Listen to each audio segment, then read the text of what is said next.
வணக்கம் நண்பர்களே. வாழ்க்கைங்கிறது ஒரு அழகான பூந்தோட்டம்னு நினைச்சீங்களா? கண்டிப்பாக இல்ல. அது ஒரு அடர்ந்த காடு. இந்த காட்டுல நீங்க சும்மா சுத்திட்டு இருந்தா, எப்போ எந்த நரி வந்து உங்கள அடிச்சு தூக்கும்னு தெரியாது. நான் ரொம்ப நல்லவன், யாருக்கும் கெடுதல் நினைக்க மாட்டேன்.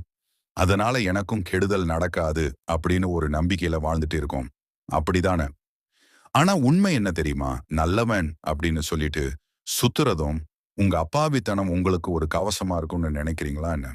அது உங்களை நீங்களே பலிகடா ஆக்குறதுக்கான ஒரு வழி. அதிகப்படியான நேர்மை ஒரு பலவீனம். காட்டுல மரம் வெட்டுறவன் கூட வளைஞ்சிருக்கிற மரத்தை விட்டுட்டு நேரா இருக்கிற மரத்தை தான் முதல்ல வெட்டுவான். ஏன்னா அதை வெட்டுறது தான் ரொம்ப எளிது. நீங்க ரொம்ப நேர்மையா எதையும் ஒளிவு மறைவு இல்லாம பேசுற ஆளா இருந்தா இந்த உலகம் உங்களை தான் முதல்ல குறி வைக்கும். ஒரு புத்திசாலி எப்போதுமே தனக்குள்ள ஒரு மர்மத்தை வச்சிருப்பான். நீங்க என்ன யோசிக்கிறீங்க? உங்க அடுத்த அடி என்னங்கிறது உங்க நிழலுக்கு கூட தெரியக்கூடாது. உங்க மனசு ஒரு திறந்த புத்தகம் மாதிரி இருந்தா அதை யாரு வேணாலும் கிழிச்சிட்டு போயிடுவாங்க. ரகசியங்களை காப்பவன் தான் ராஜ்யத்தை ஆளுவான். இதுக்கு ஒரு சின்ன கதை சொல்றேன் கேளுங்க. ஒரு ஊர்ல ஒரு பெரிய நாக பாம்பு இருந்துச்சு. அது ரொம்ப கொடூரமானது. போற வர்றவங்களை எல்லாம் கடிச்சுக்கிட்டு இருந்துச்சு. ஒரு நாள் அந்த பக்கம் வந்த ஒரு முனிவர் அந்த பாம்புக்கு அறிவுரை சொன்னாரு. நீ ஏன் இப்படி எல்லாரையும் கடிச்சு பாவம் சேர்த்துக்கிற? இனிமே யாரையும் கடிக்காத அப்படின்னு சொன்னாரு. அந்த பாம்பும் அதை ஏத்துக்கிட்டு கடிக்கிறத விட்டுட்டு அமைதியா ஒரு ஓரமா போய் படுத்துக்குச்சு. ஆனா என்னாச்சு தெரியுமா? அந்த பாம்பு கடிக்காதுன்னு தெரிஞ்சதும் அந்த ஊர்ல இருக்கிற சின்ன பசங்கெல்லாம் அந்த பாம்பை கல்லால அடிக்க ஆரம்பிச்சாங்க. அதோட வாலை புடிச்சு இழுத்தாங்க. கொஞ்ச நாள் அந்த பாம்பு அடிபட்டு சாகுற நிலைமைக்கு போயிடுச்சு. மறுபடியும் வந்த அந்த முனிவர் அந்த பாம்பை பார்த்து என்னாச்சுன்னு கேட்டாரு. பாம்பு அழுதுகிட்டே எல்லாத்தையும் சொன்னுச்சு. அப்போ அந்த முனிவர் சொன்னாரு, நான் உன்னை கடிக்காதேன்னு தான் சொன்னேன். ஆனா சீராதன்னு சொல்லலையே. ஒரு பாம்புக்கு விஷமே இல்லைனாலும் அது சீர்றத நிறுத்தக்கூடாது. ஏன்னா அந்த பாம்பு கடிச்சா செத்துருவோம்னு மத்தவங்க பயப்படுற வரைக்கும் தான் அந்த பாம்பு உயிரோட இருக்கும். அதுக்கு விஷம் இல்லைன்னு தெரிஞ்சா சின்ன பசங்க கூட அதை கல்லால் அடிச்சு கொன்னுடுவாங்க. நீங்க ரொம்ப சாதுவா இருந்தா எல்லாரும் உங்க தலை மேல ஏறி உட்கார பார்ப்பாங்க. நீங்க யாரையும் அடிக்க வேண்டாம், திட்ட வேண்டாம். ஆனா என்கிட்ட தப்பா நடந்துகிட்டா விளைவு வேற மாதிரி இருக்கும். அப்படிங்கிற ஒரு தோற்றத்தை நீங்க உருவாக்கி வைக்கணும். உங்க நிதானம் தான் உங்களோட முதல் ஆயுதம். ஒரு மனுஷன் எப்போ கோவப்படுறானோ அப்பவே அவன் தன் அறிவை இழந்துடுறான். சாணக்கியர் என்ன சொல்றாருன்னா, ஒரு அரசன் எப்போதுமே தன் உணர்ச்சிகளை தன் கட்டுப்பாட்டுல வச்சிருக்கணும். அதே போலத்தான் நீங்களும் யாராவது உங்களை சீண்டினா உடனே உணர்ச்சி வசப்பட்டு கத்தாதீங்க. அவங்க எதுக்காக உங்களை சீண்டுறாங்கன்னு யோசிங்க. உங்களை நிலைகுலைய வைக்கிறது தான் அவங்க திட்டமா இருக்கும். நீங்க அமைதியா சிரிச்சிட்டு போயிட்டே இருந்தா அவங்க தான் குழம்பி போவாங்க. அந்த அமைதிக்குள்ள ஒரு பெரிய திட்டம் இருக்கணும். உங்களை ஒருத்தர் அவமானப்படுத்தினா அதை ஒரு பாடமா எடுத்துக்கோங்க. அந்த அவமானத்தை உங்க வளர்ச்சிக்கு ஏணியா மாத்துங்க. உங்களை எள்ளி நகையாடியவங்க முன்னாடி நீங்க ஒரு பெரிய இடத்துல போய் நிக்கும்போது கிடைக்கிற அந்த மௌனமான பதில் இருக்கே, அதுதான் உலகத்திலேயே ஆகச்சிறந்த பழிவாங்கல். அப்பாவித்தனத்தோட இன்னொரு அடையாளம் எல்லாத்துக்கும் சரின்னு சொல்றது. மத்தவங்க கேட்கறதுக்கு இல்லைன்னு சொல்ல முடியாது. பாவம் நம்ம உதவி பண்ணலைன்னா அவங்க கஷ்டப்படுவாங்களேன்னு நினைச்சு நீங்க உங்களையே அழிச்சுப்பீங்க. நம்ம இல்லைன்னா எதுவுமே நடக்காதுன்னு அவங்களோட நினைப்பு.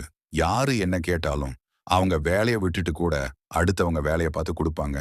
சாணக்கியர் சொல்றாரு, ஒரு மனுஷன் அளவுக்கு அதிகமா இனிப்பா இருந்தா அவனை எறும்பெல்லாம் சேர்ந்து தின்னு தீர்த்திடும். அதனால அப்பப்போ கொஞ்சம் கசப்பா இருக்குது நல்லது. உங்களால முடியாத ஒரு விஷயத்தை யாராவது செய்ய சொன்னா தயங்காம இல்ல, என்னால முடியாதுன்னு சொல்லுங்க. இது உங்களை ஒரு கர்வமா காட்டலாம். ஆனா நீண்ட காலத்துல உங்க நேரத்தையும் நிம்மதியையும் இதுதான் காப்பாத்தும். ஒரு புத்திசாலித்தனமான மறுப்பு உங்க வாழ்க்கையில பல தேவையில்லாத பிரச்சனைகளை தவிர்க்கும். உங்களை ஒருத்தர் பயன்படுத்திக்கிறாங்கன்னு தெரிஞ்சா அந்த இடத்துல முற்றுப்புள்ளி வைக்க தயங்காதீங்க.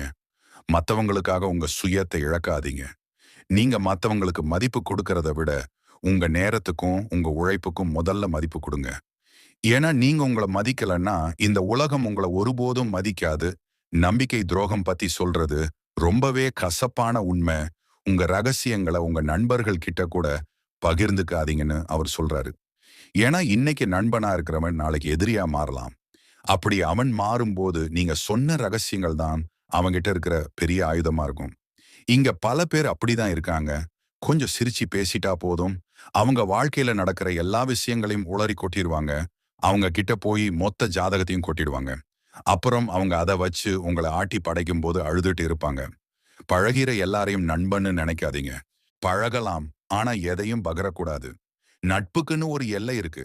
அந்த எல்லைய நீங்க மீறும்போது தான் உங்க வீழ்ச்சி ஆரம்பிக்குது. எப்போ ஒருத்தர் உங்க பலவீனத்த தெரிஞ்சுக்கிறாங்களோ, அப்பவே அவங்க உங்கள விட வலிமையானவங்க ஆயிடுறாங்க. உங்க குடும்ப விஷயமா இருக்கட்டும், உங்க தொழில் ரகசியமா இருக்கட்டும், அத உங்க மனசுக்குள்ளேயே பூட்டி வைங்க. ரகசியம் வெளிய தெரிஞ்சா, அது உங்களுக்கு சொந்தமானது இல்ல. அது உங்களை ஆள ஆரம்பிச்சிடும். அதே போல எதிரிய விட துரோகிகள் கிட்ட ஜாக்கிரதையா இருங்க. எதிரி முன்னாடி நின்னு தாக்குவான். அதனால நீங்க உங்கள தற்காத்துக்க முடியும். ஆனா துரோகி கூடவே இருந்து முதுகுல குத்துவான். ஒரு துரோகிய மன்னிக்கிறதுங்கிறது, இன்னொரு தடவ நீ என்ன குத்தலாம்னு அனுமதி குடுக்கறதுக்கு சமம். ஒருத்தர் உங்கள ஒரு வாட்டி ஏமாத்துனா, அது அவங்க தப்பு. ஆனா அதே நபர் உங்கள 2வது வாட்டி ஏமாத்துனா, அது கண்டிப்பா உங்க தப்பு தான். ஏன்னா நீங்க அவங்களுக்கு அந்த வாய்ப்ப குடுத்திருக்கீங்க. தப்பு செஞ்சா அவங்கள மன்னிக்காதீங்க. பாடத்த மட்டும் கத்துக்கோங்க. மன்னிப்புங்கிறது உயர்ந்த குணம் தான். ஆனா அது தகுதியானவங்களுக்கு மட்டும் தான் சேரணும். உங்களை காயப்படுத்தினவங்களுக்கு நீங்க கொடுக்கிற தண்டனை, அவங்கள விட நீங்க வாழ்க்கையில ஒரு பெரிய இடத்துக்கு போய் நிமிர்ந்து நிக்கிறது தான். பழி வாங்குறதுல காலத்த செலவு பண்ணாதீங்க. காலம் தான் எல்லாத்துக்கும் பெரிய மருந்து. உங்க வெற்றியை விட பெரிய தண்டனை உங்க எதிரிக்கு வேற எதுவுமே இருக்க முடியாது. இன்னொரு முக்கியமான விஷயம், உங்கள சுத்தி இருக்கிறவங்க யாருன்னு கவனிங்க. ஒரு அழுகுன தக்காளி கூடையில இருக்கிற மத்த தக்காளிகளையும் கெடுத்துடும்.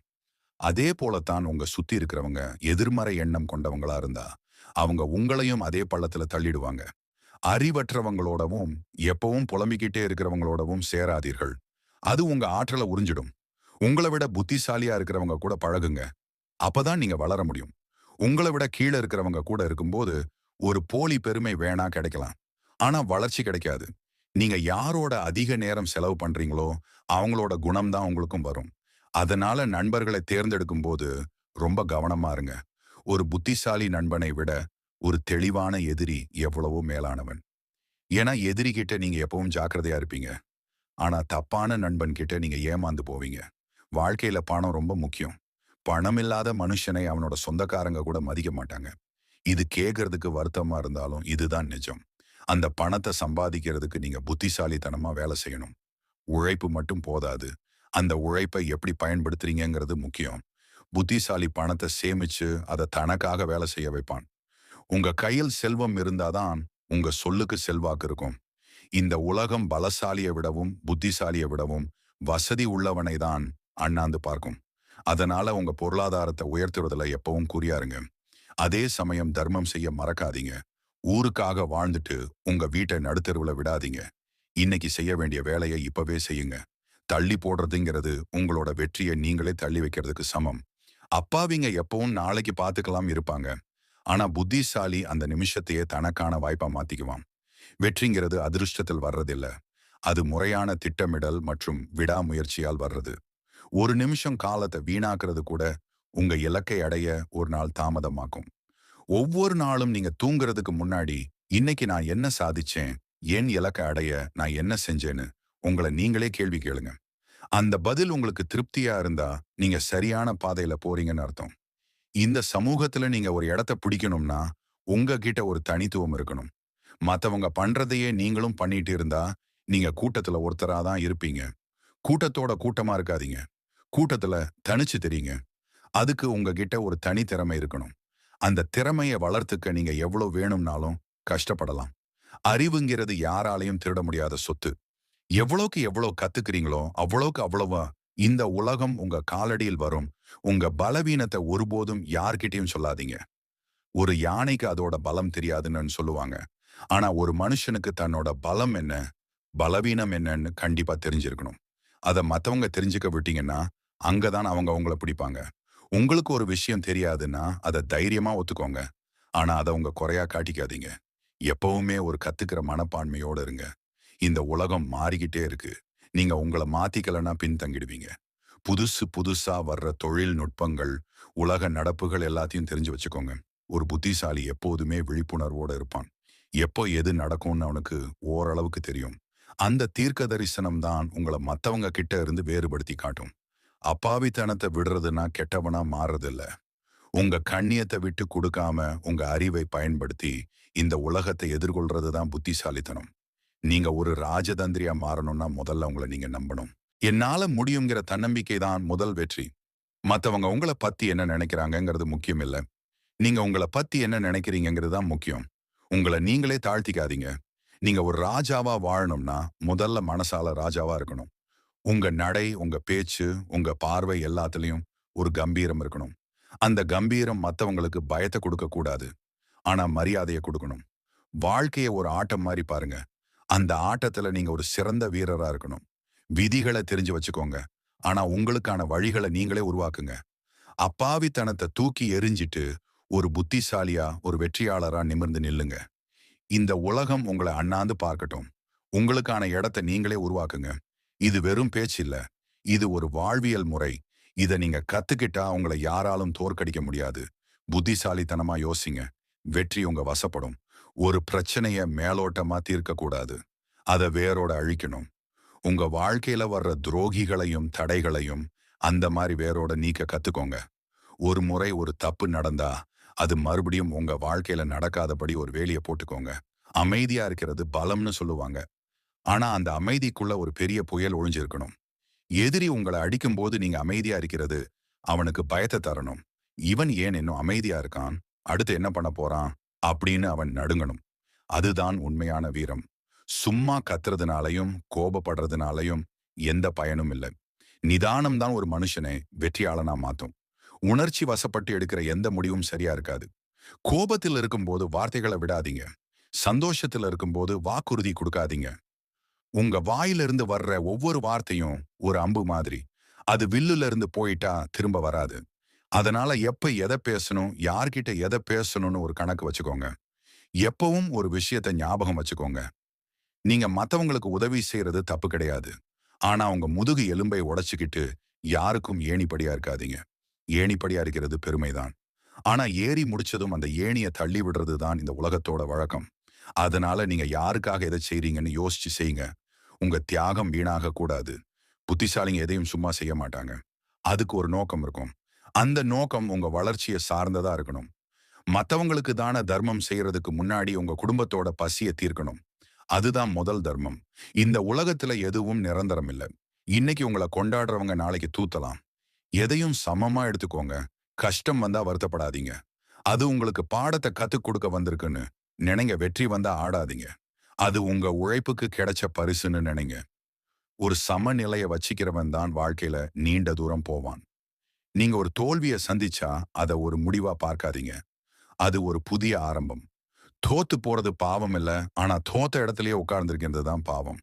எழுந்து நில்லுங்க. அடுத்த கட்டத்த நோக்கி ஓடுங்க. அப்பாவித்தனத்த விட்டுட்டு புத்திசாலியா மாறுறதுங்கிறது ஒரு நீண்ட பயணம். இது ஒரே நாள்ல நடந்துடாது. ஒவ்வொரு நாளும் நீங்க கத்துக்கிற பாடம் உங்கள செதுக்கும். உங்கள நீங்களே கேள்வி கேளுங்க. நான் இன்னைக்கு பண்ணது சரியா? நான் இன்னைக்கு ஒருத்தர நம்புனது சரியா?